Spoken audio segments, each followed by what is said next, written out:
Hey, it's Dustin from Parts Doctor. In today's video, I'm going to show you how to replace the drain pump on this GE dishwasher. It's super simple. I'll show you step by step, so let's jump right in.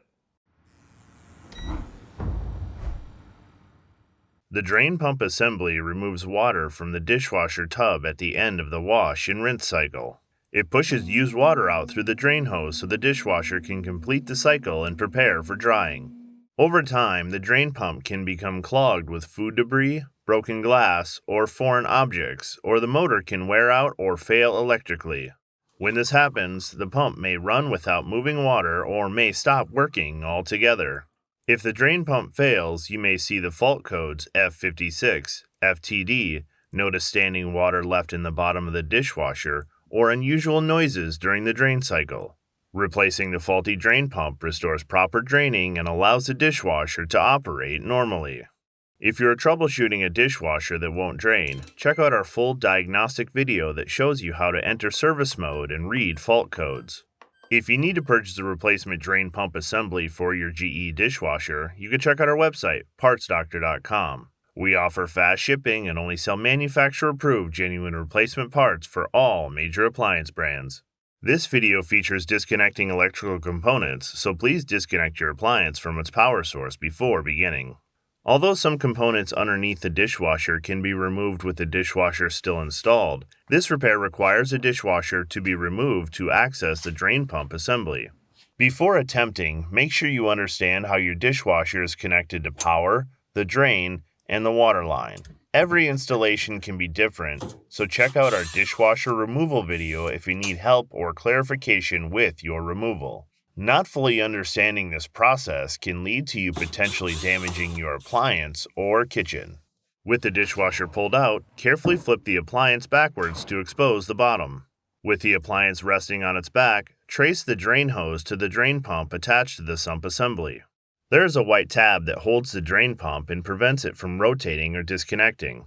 To release the drain pump, press the white tab to clear the tab stop on the sump assembly while rotating the drain pump. Have a small container or towels ready to clean up any water remaining in the pump. Rotate the pump roughly a quarter turn to release it from the sump.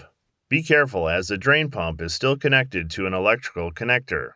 Remove the connector by pressing the black tab and gently pulling the wired connector from the pump. With the pump removed, look for anything caught in the impeller that could stop it from spinning. Then inspect the impeller for damage to the blades.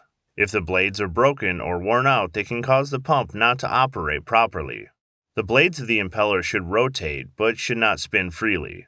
As you spin it, there should be resistance built up and released as the magnets inside the motor spin. Also inspect the impeller for excess side-to-side play.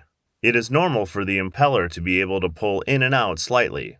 If you need a replacement drain pump assembly, avoid cheap, low-quality aftermarket parts. For parts that perform better and last longer, choose OEM genuine parts like the ones that we sell at partsdoctor.com. We'll include a link in the description below. Be sure to search with the full model number from the tag on your appliance to find the exact part.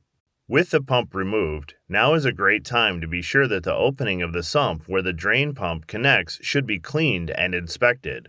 Check for and remove any debris while looking for any cracks, buildup, or damage to the sump opening.